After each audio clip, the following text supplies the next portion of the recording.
Straight out the boot room to Wembley, our second home. We come to conquer, no, we never walk alone. We dominate, the cream of the crop, drawing all our strength from the roar of the cock. It's all for one and one for all. Pass a move, we're talking total football. Here we go again, Roy's red machine.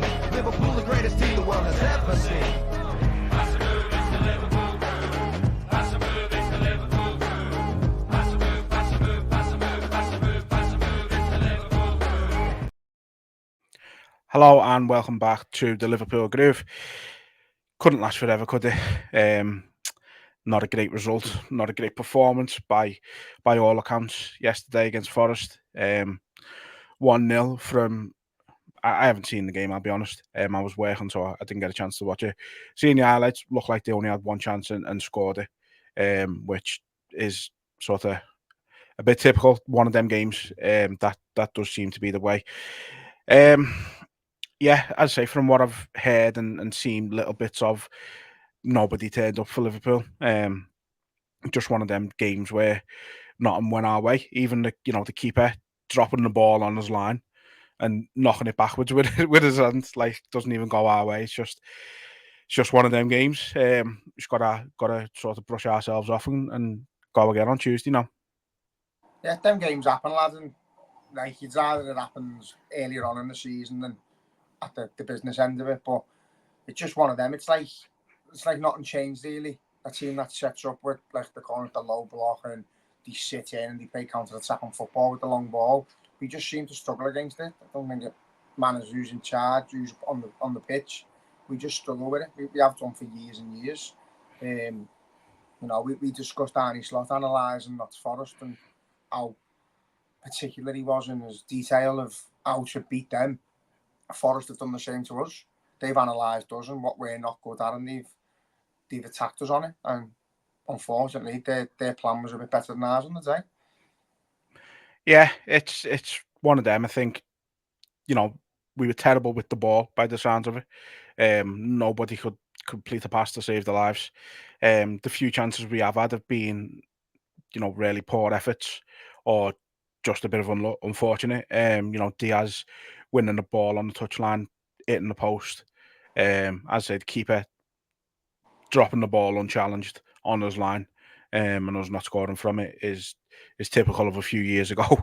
That chance where Salah's hit it with the outside of his foot in, and Jota, it's just kind of hit Jota and fell into the keeper's eye. It was just one of them days, nothing went our way. Credit to Forest. I mean, from what people have said, they did deserve the win. Like you said, their game plan was better on the day than ours, and it's just one of them you got to take on the chin, isn't it? Yeah, well, I had a stall, and so it was a 3:00 kick-off, and the pub never had it on, so I watched like talking about it on Sky Sports News and stuff like that. I've read the post-match analysis, and it sounds to me like from people who come back to stall after the match and that, I know a few got off early because they just said they knew we weren't getting a goal. They wanted to come in and get a pint before it got busy, and just said it was one of them games where you could sense you weren't going to score. But then others have said like it could have been 3 or 4 if we take the chances we do create on a different day. They could go in. So I've seen the Diaz one, brilliant work by him, good effort. It's the post. There's an header that the keeper makes a brilliant save for. You've got Diaz's one. Salah's one where he's whacked it at the keeper from a mad angle. Another day that could ricochet and go in. And then there's one with Soboslai who cuts in and has a shot and that deflects. So again, it's a game of luck, isn't it? On a different day, it could be one of them where we're walking away with a 4-1 win. But it weren't to be. I think their setup, they knew we were going to struggle with it. We were going to create very little. So we had to be clinical. Just frustrating because in the past few games, that's exactly what we've been. We haven't created a lot of chances, but we've scored goals. We've been clinical and just wearing our day. Yeah, and I think it's interesting as well that, obviously we've raved a bit about the lack of chances teams are creating against us, and annoyingly, it's still been that way. It's been a bit of a. I wouldn't exactly call it a wonder strike, but it's had to be a very good strike to win the game for them. It's not like they've cut us open and passed the ball around us, and it's been a wonderfully worked team goal or anything like that. It's still been a shot outside the box. I mean, looking at the goal, there's there's a number of sort of individual errors in there that allowed it to happen. I think, people have said Gakpo should have made the foul before the ball had got to Hudson-Odoi. We're not that type of team. We never have been. Well, certainly not the last few years anyway. We don't make them tactical fouls often enough, I don't think. And that's one where it has bit us on the arse, unfortunately. Yeah, again, it should the block should be made, or a foul or whatever. Should be a bit more committed to try and win the ball back. I feel like it used to happen under Klopp where the defence weren't alert. They weren't waiting for the ball to come in because they just assumed you were going to win it back in midfield, and I think that's what's happened. Robbo was coasting. Is it Robbo who goes to him first, or is it Bradley? Bradley, I think. Yeah, it's Bradley, sorry. So he's just coasting. He lets the ball go past him, and then Odoi, does what he does, goes towards goal, cuts in, shoots, and he shouldn't have got his shot off. It should have been blocked, but then Alisson just knee slides past it anyway. So that's a mad one. An angle to show me that it was an unstoppable strike. I've seen a goal that looks like it was just a fucking shock incident. It just ended up in the back of the net somehow. But again, I haven't seen an angle from like Alisson's view to see if he could get it, if he's anywhere near it. But he's not even. It's not like he's on his line. He's quite far out, so he should be able to get that. But it happens. Again, I think it's all assumptions that shot should never get took. Yeah. I think he's expecting it to get blocked from the defender. I think the defender's expecting it to get blocked from the midfielder. So it's just a ricochet of over assuming it and being a bit too cocky in the person who's before you. So we've just got to nip that in the bud now, and if you've got a job to do, you've got to do it. Yeah, no, it's exactly that. It's cockiness on our part, and like I say, there's individual errors in sort of 3 moments there where the goal could have got stopped. And yeah, I've seen one angle of the goal from behind the goal, and like it does hit the post and go in. But I mean, like you said, he's not on his line. I'd still expect him to save it. It's not a brilliant shot. It's a play shot. It's a very accurate shot, obviously, but it's not like it's not like a thunder bastard. It's not like that. It's not like it's that Duran shot for Villa yesterday. It's not like it's one of them. No, that's what I mean. It's like it's a stoppable shot. You've got to be expecting a shot from that area, and no one's expected it. No one's expected the pass. No one's expected the shot, and I think that's where we failed there. And the manager has got every right to have a cop on over it. Yeah. But I think when you look at the highlights and you look at the stats and you look at the 69% possession, the 14 odd shots, 5 or 6 on target, I think we had. It doesn't sound or look like a poor display, but when I've read the post-match analysis and the review, they're saying like it started off with loose balls and balls going out of play and not sacking our men and stuff like that. But I've only seen it at that 2 or 3 minute clip of the highlights, so I can't judge it. But people did come back to the pub a little bit pissed off, and it's early days. I said to you about when we battered Man United and it felt a little bit too easy. But this is a reality check, and sometimes you need the reality check to improve. If everything goes all right, it could end up like last season where we think everything's going to be spot on and then they fizzle out. I'd rather them make the fuck ups now, and we know exactly how strong we are. Again, I think players like Harvey Elliott being injured isn't good for us, because he's the energy you need to bring on a game like that when you are struggling, but we didn't have him, unfortunately. Yeah, I'd say it's frustrating all around. But I said the same thing yesterday as you've just said there. I'd rather sort of, if we were going to lose, I'd rather get them out the way now, get them out the system, kind of thing, and move forward in the season. But it's just tough. You look at City; they're not playing great at the minute, but they've got that freak up front.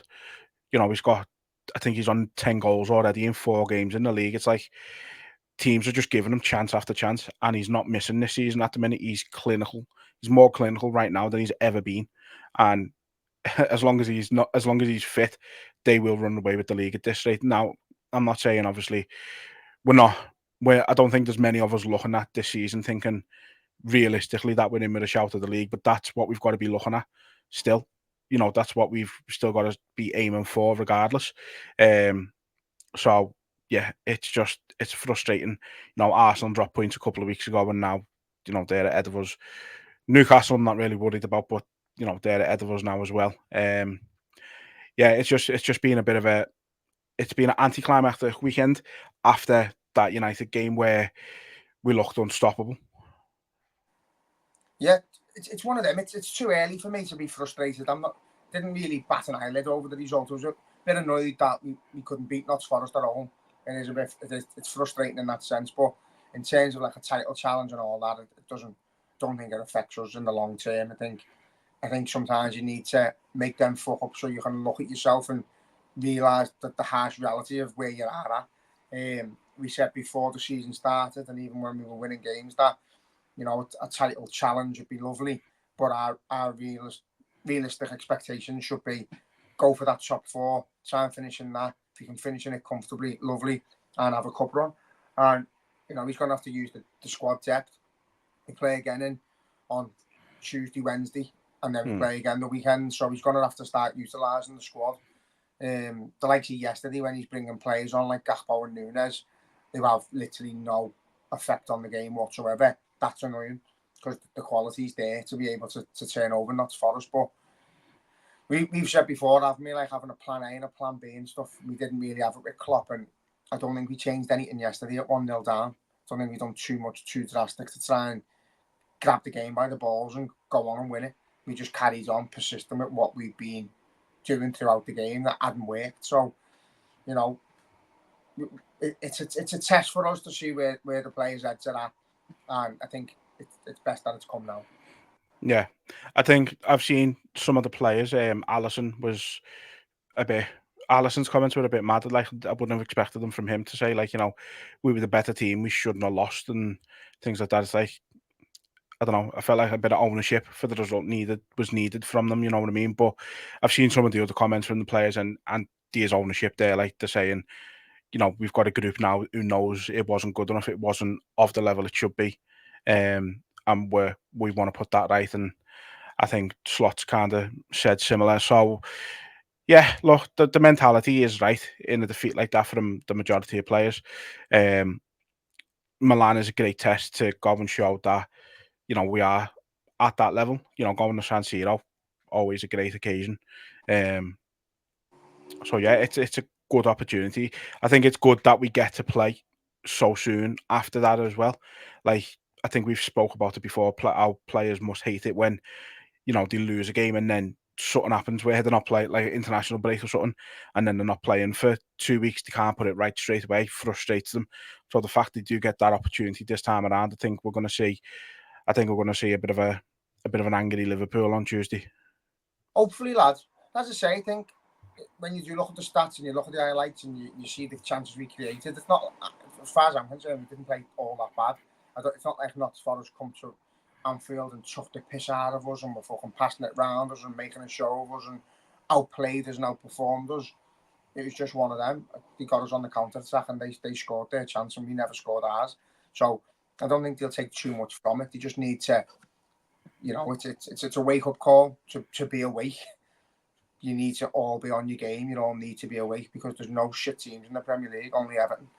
So we've just gotta be prepared and view every game like we're playing like a Man City. Every game's a cup final. Every opponent's as good as the others. And anyone can hit it on the counter attack and beat you in any stadium, whether you're home or away. So we've had the harsh reality of that now. The players know it. The manager knows it. You know, it isn't a walk in the park. It's not a breeze like it has been. We've got to work for the points, and yeah, I'm glad it's happened in a way because you know you're seeing the change in Jurgen Klopp's fortunes at Liverpool, whereas when we had Arne at Tottenham and we started doing things like he started making decisions based on those performances with players. So he's you know this season's a transitional period, and we are going to lose games that we should win, and we're going to win games that we should have lost, and it's just going to be a bit of a roller coaster. And we've just got to be on board with it and just say, not put too much pressure on them. Just be there and see where it goes. You know, if it comes to like December and we're ninth and we're not looking like a team who's win, then you do worry. But you know, at this moment, early days of the season, we're in the top four where we want to be. We've conceded 1 goal in 4 games. We've created a shitload of chances, and we look at a really good team. We just struggled yesterday. Yeah. No, I mean, yeah, I agree with everything you just said. I made the mistake of obviously going on Twitter after the game and people were fucking calling for Slot's head and all that, and like, it was a terrible appointment to begin with, and this, that, and the other. And it's just like, fuck this, right off. I need to Twitter check for out of you. this. Yeah. The No, same ones were calling it slap ball last week, lad. I can't go on it. It does me head in. That's what I mean. Like you've got lads who've walked out the ground going, I just knew we weren't going to score, but no one's come in like, fucking hell, this is not good. This, it's early days. The early signs have been very positive.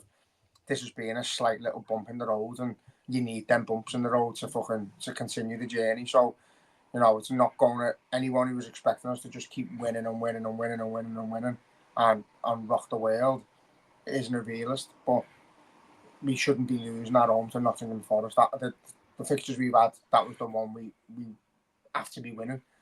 We struggled again, but we struggled against them last season, so we owe them one when we go to their place. Yeah, we do. Yeah, so it's a test to say we knew we were going to lose at some point this season. Annoying that it's come this early on in the season, but as we've said, rather get it out the way, and but got to look forward to Tuesday now. As I say, Milan is always a great game. Shame we haven't got Nat Phillips to do any Cruyff turns in his own box this time around, but I'm sure we'll have a good game. I'm looking forward to it. It's nice to be back in the Champions League, isn't it? Obviously the new format, people aren't overly excited with it as much as they would be, it seems. Champions League games on three days this week, so it's a bit of a new experience, but yeah, I'm looking forward to it. As I say, it's great being back in the Champions League. It's where we belong. We're playing another of Europe's top teams, European royalty, if you like. So yeah, it's going to be a great occasion. Yeah, it's great. It's great that like we're playing the San Siro. I think they've won 6 or 7 European Cups. So to get back into the Champions League and our first game be there would be a nice occasion for anyone who's going. Hope everyone stays safe because them Milan fans are gobshites, as I know. Yeah. Fair hand. Yeah, you do. Fucking hell. But it's great, do you know what? When you go over to places like that and it's hostile and you end up having a scrap and that, it's just fucking, you can't beat it. It's the best thing in the world. It's mad to say. It sounds stupid. But when it does happen and it's not planned, it just arrives on your doorstep all of a sudden and you're amongst it. It's brilliant. It's fucking superb. So I hope everyone goes with a bit of nous about them and knows what it's like. I'm sure anyone going to Milan will know what it's like. But yeah, great occasion. Liverpool have got to turn up hungry and angry and show that they deserve to be in the Champions League because, we're there on merit from last season. We just need to prove that we deserve to be there. So looking at that format, when it first came out, I didn't know why they were going to change it, but the fact that, we've got teams like Leverkusen and Milan and Real Madrid in our fixture list so early on in the season, I think is brilliant. Yeah. People, you get the group stages and they're not exciting because you're not playing a top tier team because you see that you're playing like a half decent team and then 2 shite really. So the fact that we've got for instance, we might have to play a game, we have to win against a really tough opponent to finish in that top 8. Whereas, if you win 3 games in your group, you're through, aren't you? So, yeah. For me, to play these fixtures and, you're practically going to have to win most games to get in the top 8. And I know, realistically speaking, if we were to finish 9th in that and have to play a two-leg tie, whatever it is, we're going through more or less, but you don't want them extra 2 games and the congested fixtures that you've got. So it is massively important that we finish in that top 8 and we get through to the next round. And I think we'll do dead well in it. It's a competition we'll thrive in. Again, different football, different layout of teams, different tactics, and just completely different than the Premier League. Everything's different, so I can't wait for it. Like, it's gonna be nice being sat in the holiday in a pub with me Liverpool top on. I'm just waiting for the Reds to come out of the San Siro. Be fucking great. Yeah, I don't. I can't even remember what the time difference is for the Dominican where you're 6 going hours, like, but behind, innit? yeah, 6 hours behind, yeah. Yeah. It's Little just 2 o'clock in the afternoon little for two. you. Yeah, great, lad. Spot on that, like. So yeah, no, like I say, looking forward to it. Just great being back in it. Yeah, and the format. I say I think people aren't looking forward to it just because it's different. Aren't looking forward to it as much as they would be anyway, just because it's different. But like you said, when you look at it and what it's actually drew up, and the fact that we get Madrid and Anfield in the group, and we get to go to Milan now, and we've got Leverkusen, like you say, it's like it's worth it. Like it's fucking. These are the games you want to play anyway. Why wait until it's sort of like you're playing these better teams that you want to play, but you might be playing them at a point. We could play Madrid and we're already through. Imagine getting it's a game that you can afford to lose against Madrid. Not that you want to lose, but it's like it's a game where you've got that freedom without Yeah, your nerves being shot all the time, and you go 2-0 up and then you lose 5-2. You know what I mean? But it's one of them where you've got people seeing our fixtures and was like, fucking hell, that's tough. That always just. I'm like, how aren't you excited about it? Like, I seen Real Madrid, Leverkusen, Milan, and I was like, that's fucking brilliant. That's why it's the Champions League. yeah, You don't want to be playing you fucking genks and all that all the time and fucking shite. Do you know what I mean? You want to play against the top dogs. You want to play against the best players in the world and the best stadiums in the world. You don't want to fucking breeze through because you've been drawn against shite. It's not what the Champions League's about. You want to go and play the best, and to show that you deserve to be winners of that trophy, you've got to play the better teams. And I think that's why it's better. It got a bit boring because the group stages, you knew it was through. yeah, Practically knew it was through straight away, and in what order. You know what I mean? pretty much. You could predict nearly every single group every year, barring the odd fucking shock like. But Oh, yeah, Man United turning up. I think as well, but I think it's better. I think it is different. Some people don't like it, but I don't think people like that. You've got to play the better teams early on, and I love it. Yeah, no, like I say, it's what it's about, and we're gonna have to play these better teams eventually because you more than likely it's going to be the same sort of teams getting to the latter stages of the competition anyway. So like you're going to have to play them at some point. But as I say, nice to get some big teams early on in the competition. I'm looking forward to it. It's going to be a great occasion, as I say. The only frustrating thing for me is that you could imagine we ran away with the league in the group. We won every game. We fucking pissed out. We were top of it, and then we went out in the quarterfinal. that yeah, don't please. But yeah, obviously then we've got got Bournemouth on Saturday, another 3 o'clock game, another home game. The one thing we haven't really discussed on this one, and obviously it's difficult for us to discuss it because we haven't seen the game, but going from what people have said online, the atmosphere again wasn't good at all. And it's becoming a pattern. I'm finding, like, especially if it's not, if the game's not going our way, then the crowd aren't interested. And I think we've had this discussion before. It's not the players need to turn up to lift the fans, but I think there's also some vice versa in that. Like the fans need to be there to lift the players when it's not going their way as well. It's like there's got to be a bit of 50-50 with it. I just think there's just too much going on away from the footy in the stadium. There's fucking all sorts of there's practically restaurants and that in there. You've got people not going to the seats because they're scramming salt and pepper chicken or pizzas. It's fucking crazy. The whole setup. I think they focused more on Americanizing it even more. So I think a lot of the people in the stadium now aren't actually supporters. I think they are fans. I think they go to be entertained, and if they're not entertained, they don't engage. It's a bit shit. We have fans from all over the world, and we criticise those who aren't like the locals who wear their heart on their sleeve and they get behind the players and that. But there's all ages, all sexes, all locations are all just doing the same thing now, turning up, and if you don't do dead well or do something miraculous, you just don't engage in the game at all. It needs stamping out. You need to have the right people in the stadium, and Liverpool Football Club are to blame for it because we've seen them years ago with the Thomas Cook packages and that, where they got rid of people's memberships where they sat in the same seat. That all got moved. They've promised us like a kids section in that new on-field road. That hasn't been done. Yeah. Should be having like 1,000 kids together in the middle to get the atmosphere going. It hasn't happened, and the hospitality is just everywhere. Yeah, it's too much, isn't it? You could queue up for a ticket, for a face value ticket, and when you put it in your basket, it's a £700 ticket, and there's no other ones left. Yeah. So who's putting that in the basket? And like, why have a different sale for hospitality? For hospitality off to the extent they have, because it's just the £600 overkill. Nottingham Forest.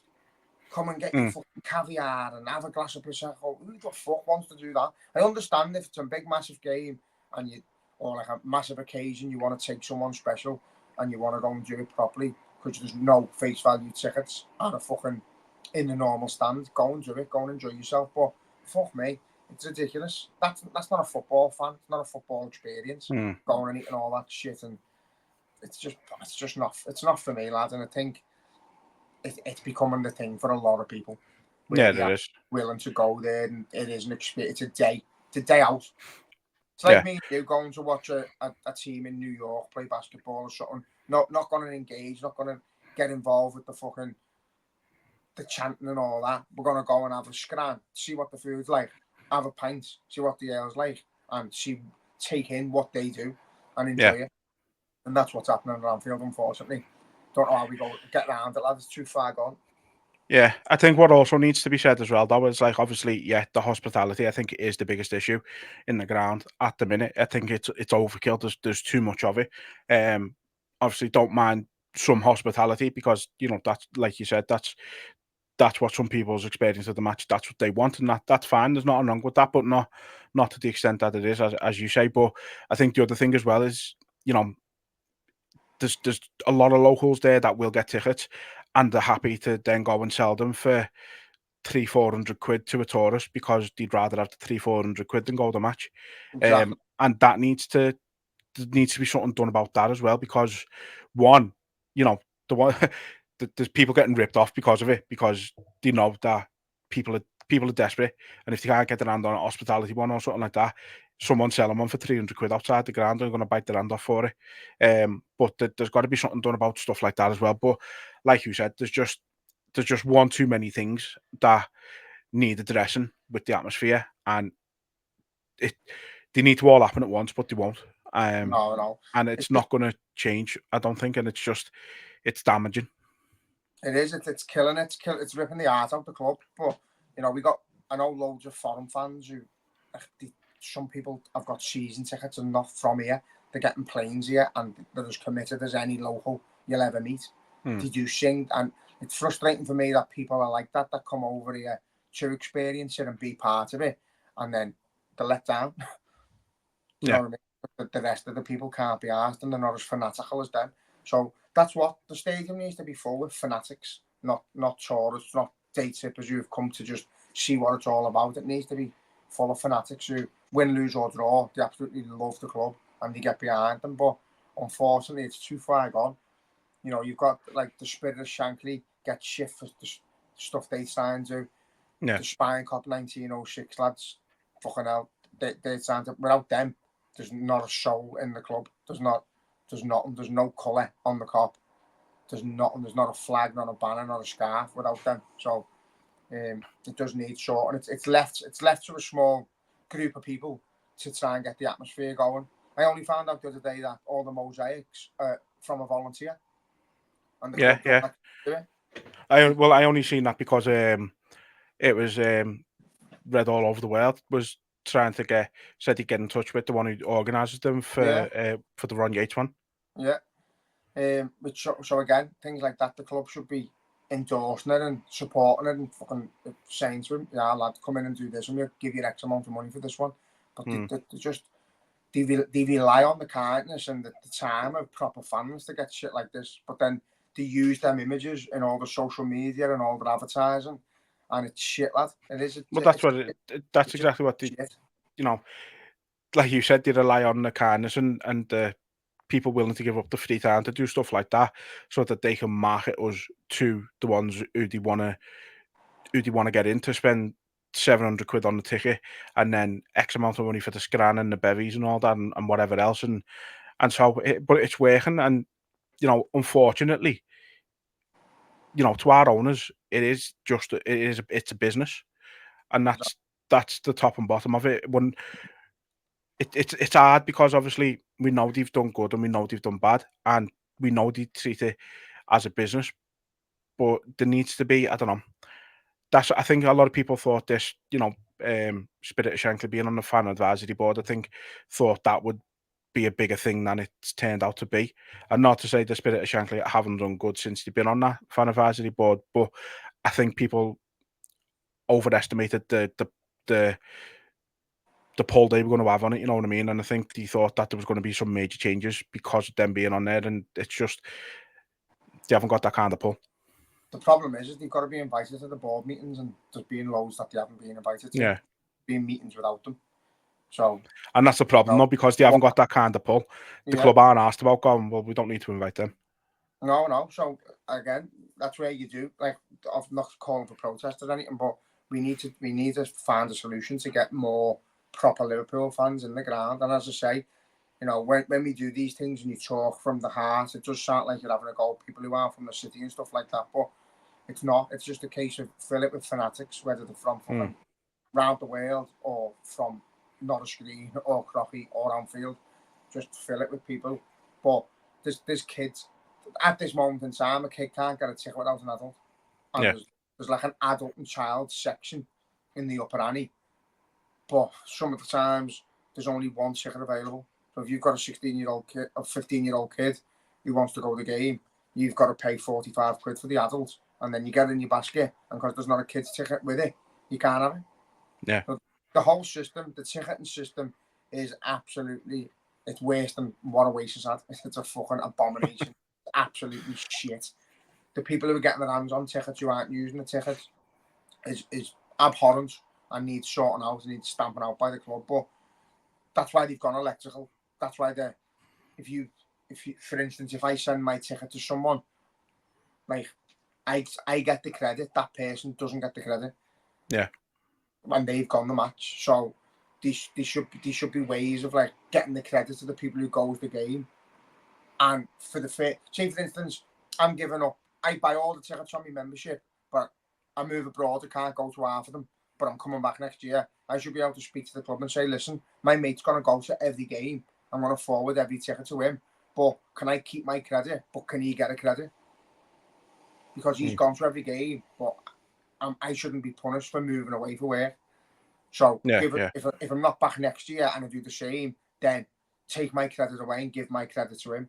And then my ticket's gone, then you get that ticket forever. But there's just things need to be done, lad, where it looks after the people who are going the game and not the people who aren't. But it's just tough. It pisses me off because you can just see where it's heading. And the thing is, lad, it's not even just Anfield, though. It's not even just Liverpool. Like I was watching the North London derby before, lad, and it was dead. Like properly dead. Like there was no noise in the stadium at all. Like it's you would have thought it was like a charity game or something. Like it was honestly dead. But like I say, in England, that's the way football is going because too many owners do treat it. Certainly in the Premier League, anyway. I mean, I don't know about sort of as you go further down the football pyramid. I imagine it's probably a lot more passionate. I seen a video yesterday from AFC Wimbledon fan, like nearly fucking ripping the shirt off himself, celebrating because they just beat MK Dons. Like you don't see none of that in the Premier League. You do in spells, but it is only in spells. Like no one's again. I'm not saying it's Nottingham Forest at Anfield. Everyone's expecting us to turn up and win, but when you 1-0 down, nothing. Just like that's when you start rallying together. You start fucking making noise, banging your seat, fucking just making it hostile. But if that we played that way against Man City, and we're 1-0 down and we have a shot, the whole stadium's erupting and they're all getting behind them. But for some reason in the shitty games, they're just not asked. Whereas it should be the same. You 1-0 down, get behind the players, make it horrible for Notts Forest, make it our players feel on top of the world, let them know you're there. and for whatever reason, it just doesn't happen, lad. In the shitter games, it's been like that for years. So I'm not just putting that down to now, but again, if there's people in the ground who aren't that passionate, then that's just what happens. Yeah. What would you say to the idea, like, you know, this 50+1 thing that they have in Germany? Like, do you think something like that would work over here? That the percentage of the ownership, Yeah. the fans. I don't know. Like, I don't know how they do it, but like football fans are like treated differently in Germany. Your match tickets, your transport, and everything. Yeah. You're playing away in Germany. You show your match ticket. You get on your train or your bus for football. The prices of the tickets that the fans are respected. They know they don't need the fans, but the business side of it, the visual aspect of it, the sound aspect of it, and the feel of it, you do. Financially, you don't need fans anymore. You could play without fans in every stadium and still make a profit. But in Germany, they all do what's best for the club. No, you don't hear of any clubs getting run to the ground in Germany or any fucking mad goings on. No. It's the right decisions get made, and it's better when you've got a load of people who all have the same interest at heart, is making the football team win. Yeah. That's better ownership than people who are thinking, are we getting money in? But that's where it could go to shit, because if you're not a businessman and you're just going for your heart and what's best for on the pitch, then in the size of our league and the football in our country, you could just go to shit. So that's it. That's where we've gone, isn't it? You know, you can't you can get someone who's passionate about the club and the fans and wants to do right thing, but haven't got the money that even FSG haven't. You know, people say FSG haven't spent money, but you know, that's another fucking conversation for another day.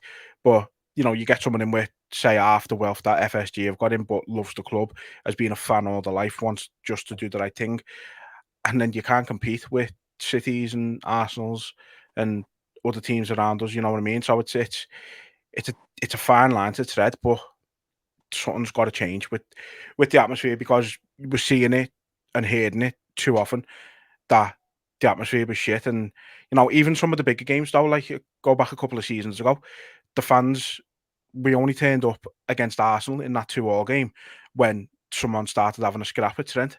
Before that, we were dead silent. So I mean, you need moments in games, but it's like even against Forest, it's not like we had the post early on. We've had the edge, we've had Salah's chance at 1-0 down. We've created another 1 or 2 chances. So it's not like they're not entertaining us. They are trying, but at times when they're not, you've got to get behind them. And it's just a common problem in the whole league now, as you just said. Then that London derby shite dead until there's like a goal or something. It's just people can't be asked. I just think it's like a fucking laziness. People can't be asked. Getting off the seats and engaging. They just can't be asked. But it's mad. So if I go with me dad, we're singing all game. Yeah. Or trying to, but then you have got that problem where it becomes like a fucking it's either like a competition where one side of the cop singing a song, or you start singing a song and then the Annie Road starts singing something different, and it's like a battle of let's get this one going while it's fucking stupid, or you just get looked at like you're a tosser and no one joins in, and it's the worst feeling in the world. Yeah.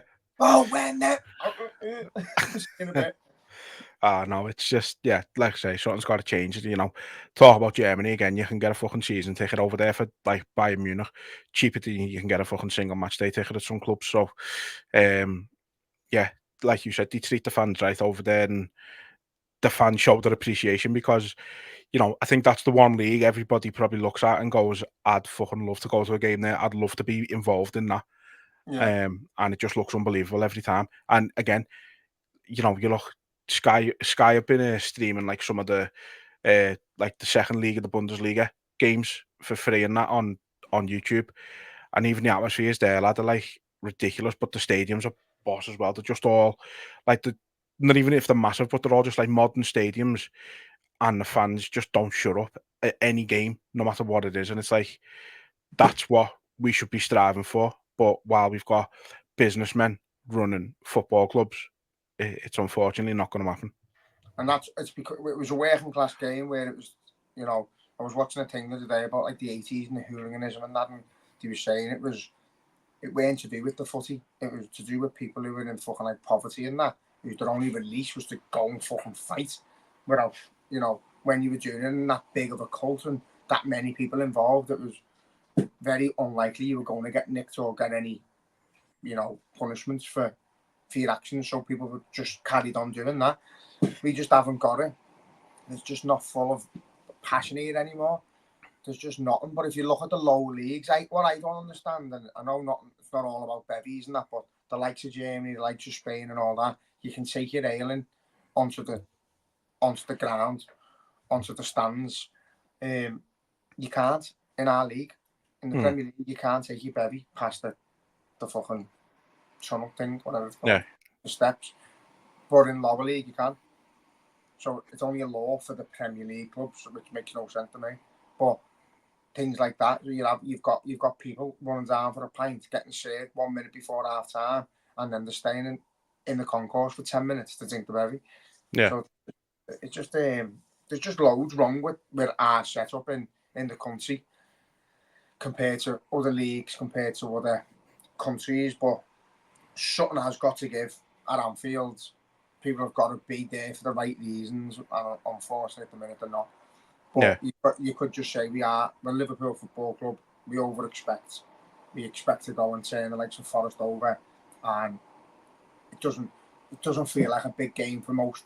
But when you're in that ground, like I say, I was in there with my half fella, you'd be getting us singing and you'd be getting us telling people to fucking stand up and get out the seats and that, because that's what you go for. Don't want to go and sit at a football match and spectate like a tit. Do that on the telly. So if as far as I'm concerned, if you are going the game, and if you're in the likes of the lower Annie or the Cop, get out your seat, get singing, and if the players aren't playing well or they're not winning, then do your job and support. Simple as that. Yeah, I mean, it doesn't seem like it should be that big of an ask, does it really? But yeah, it's just one of them. Look, we planned on this only being a short one today because neither of us had seen the game in full. But I feel like we've kind of just depressed us all there for the last 40 odd minutes. So let's end with something a bit more light-hearted. So I don't know if you've seen it trending the last couple of weeks, but all this Barclays Men stuff. Which? Barclays Men. So like just people remembering players from like the Barclays era of the Premier League. Someone messaged into the group chat the other day, and the first player who come to my head was Mustafa Hadji. I think he played for Coventry. Yeah. I remember him scoring an absolute belter one year against someone. I can't even remember who. I remember him scoring a belted chip. Yeah, no, Mustafa Hadji, he was a great player. So what I was going to ask you for was like, if you had to pick your ultimate five-a-side from that era, but not including any like Wayne Rooney's, Ronaldo's, like Thierry Henry's, not including anyone from like your original big four, let's say, like when it was us, Chelsea, Arsenal, United, not including anyone from them teams. Like, who would be your ultimate five-a-side team from that era? Can you pick players who went on to play for better teams? But if I say, like, for instance, fucking someone from someone. Yeah. So, like, if you're remembering them more for the time at the smaller clubs, not at smaller club sounds really, like, disrespectful there. But you know what I mean? Like, if you're remembering them more from the time before they've went to one of the big four, then yeah, I'll accept it. Do you know what? I instantly get drawn to Bolton, you know? You know what? I used to in my head, I've been thinking of Blackburn and Bolton. I used to play with pass, shoot, save with Jordan and Liam, and because I was better than them, they used to pretend they were Bolton and wouldn't shoot. And they'd commentate, so they'd be like, to him, and I'd be stood in goal. I was like, fucking have a shot, and they just wouldn't have a shot. They used to be stood in goal for about 25 minutes, and then they'd have one shot, and I'd save it, and I'd be out then. But yeah, so, do you know what? Straight away, Jaskalainen. Oh, yeah, okay. I'd go Jaskalainen. I'd go five-a-side. I could just name Bolton players, really good. Yeah, as I say, I was the same. With me, I was going straight to Blackburn and Bolton. They were the two, so I'm going to try and mix mine up a little bit in a minute. I'm going to go Tagai. Yeah. Tagai was it? Yeah, two guy, yeah. Did he play for Blackburn, weren't Blackburn, yeah. he? Right, I'm going to go in. I'm going to go JJ Kocher. Yeah. Fucking hell. I'm going to go. Can he have the likes of Zola? He's too good. I reckon, no, you know what? I reckon, although Chelsea weren't all that, were they? although we played for Chelsea, well, it was like the start of the Mourinho era, wasn't it? So it's like when he started getting good. Yeah, I'd say yeah, because I think he left just before Mourinho come in, so I'll accept Zola. Yeah, Zola and oh fucking hell.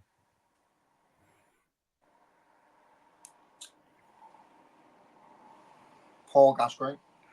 Oh, right. So I've gone Jaskalainen.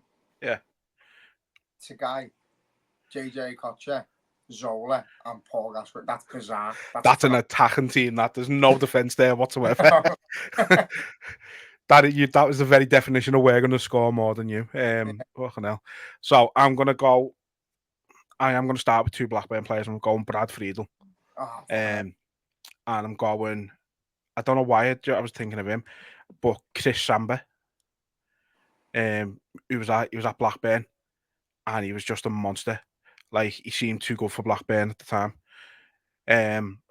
do you know when we're saying these, I can just see footy stickers.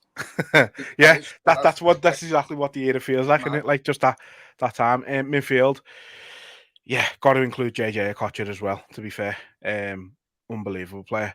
And then I'm gonna go Juninho, who was at Middlesbrough. Yeah, he was a belter. Juninho.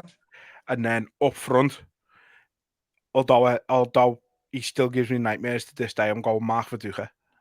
Bastard. Just for them 4 goals against us. And you think of some of the players there. Harry Q for Leeds.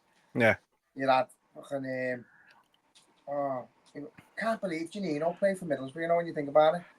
Like 4 times as well. He just kept leaving and coming back. It was mad. But like every team had like these just players that were just, you thought to yourself, how have you pulled them off? Like, you know, you had Salgado at Blackburn, Ravanelli at Middlesbrough, you had Bolton signing everyone, Djorkaeff, Okocha, Ivan Campo. Like, didn't Everton end up with Ginola? Everton had Ginola and Gascoigne. Paul Gascoigne. Yeah. Paul Merson rocking up at Aston Villa. Like, it was just crazy. Lane. And then like Villa just out of nowhere and then remember Juan Pablo Angel? Like, just players like that, lad. It was just boss, wasn't it? Dion Dublin. Dion, yeah. Homes under the Hammers' finest. No. Some boss players. There was loads. And then that Portsmouth team, like Sol Campbell, Canu, Crouch, Defoe, Sully Montari, like even Lasana Diarra. I remember it was who used to take the free kick for Erich Bacher. Erich Bacher, yeah, what a player. Who took the free kick for them though? Someone who had a thunder bastard of a shot for Leeds. And then there was Laurent Robert from Newcastle. He was he was an unbelievable player. Remember Ketsbayer? Yeah, Ketsbayer. He used to fucking volley everything when he scored. Mad him. There was loads. Norberto Solano. Oh my god. He was a belter. Who was the free kicker for Leeds? I can't even remember, you know. The Harry Kewell times. There was him, Viduka, someone Lee. Robert Lee, was it? No, Rob Lee was Newcastle. Rob Lee, was it? No, I was going to say David Batty. Yeah, David Batty played for them. They had Lee Bowyer. Who else did they have? They had just players, didn't they? I can see him. But Robbie Keane, Alan Smith. I'm just saying our lead players now. Lucas Radaby. Radaby, man, he was a belter. Yeah, he was class. Rio Ferdinand, they had there for a while as well. Remember that one? Yeah, never rated them. I can't think. Who else did they have? I don't know. I can't remember who the free kick taker was. It's going to annoy me, though. It's going to do my head in. No, we're going to get stuck on that one. Sure, it was a left or a right back, I'm sure of it. Who would have been there right back? Stephen Kelly? No, it wouldn't have been him. You're going to Google it, aren't you? I'm going to have to, lad. What year was it they beat us? 4-3? It was the 2000-2001 season. But yeah, no, it's just. See, it got me asking the question, and it was only when that Durant scored for Villa. Ian Hart. Ian Hart, that was it. Yeah. Okay. I'm sure he took the free kicks. Yeah, Ian Hart. He was. I remember Ian him. Hart and Erich Bakker. It was one of them. I feel like it was probably more Ian Hart. I'm sure it was Hart, lad. Yeah. Yeah. No, you know what? But it was. Matteo, Nigel Martin, Danny Mills, Batty, Viduka, Ferdinand Schmidt, Gary Kelly, Lee Bowyer, Paul Robinson, Harry Kuehl, Woodgate, Olivier Decourt. Wow. Yeah. And Radaby. What a fucking squad that was, mate. How they went down like 2-3 years later is absolutely ridiculous. Bizarre. I know they lost big players and that, but no, you know what? It was Duran again mentioning it just because it was against Everton, but he scored that absolute fucking worldie yesterday, didn't he? And Carragher was saying nobody shoots from here anymore. And then you think about it, and he's right. No one does shoot from distance anymore, and it does my head in all the time. Like every single team in the league now wants to create this perfect team goal with 95 passes before you tap it in. And Pep Guardiola has robbed us of it all. And I'm putting the blame squarely on him because he's the most successful manager of the last 10 years in the Premier League.